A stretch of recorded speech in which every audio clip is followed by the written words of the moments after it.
కానీ ఆ రోజు నేను వాళ్ళకి ఏమి ఇస్తున్నానో, వాళ్ళని వదిలేస్తున్నానో, ఏం చేస్తున్నానో వాళ్ళకి తెలీదు. కానీ ఈ రోజు వాళ్ళకి నచ్చిన లైఫ్ నేను ఇవ్వగలుగుతున్నా. That is power of Vestige.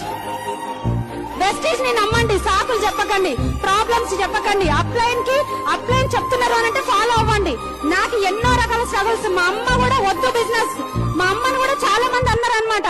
ఏమని అనంటే వద్దు ఆ సబ్బుల పేస్ట్ల బిజినెస్, మీ అమ్మాయి ఎందుకు హైదరాబాద్ లో ఉంటుందన్నో బానే ఉంది, కానీ ఎందుకు సబ్బుల బిజినెస్, సబ్బులు అమ్ముతుందంట కదా ఇల్లుకు తిరిగి, చాలా మంది హేళన చేసిరు. కానీ సబ్బులు అమ్మే అమ్మాయి ఈ రోజు లగ్జరీగా ఉంది.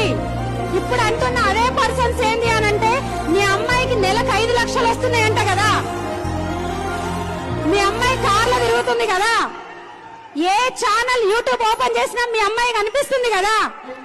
పత్తి చేనులో మా అమ్మ ఉంటే అక్కడ కూడా ఏంది అనంటే మీ అమ్మాయి నేనని తెలియదు.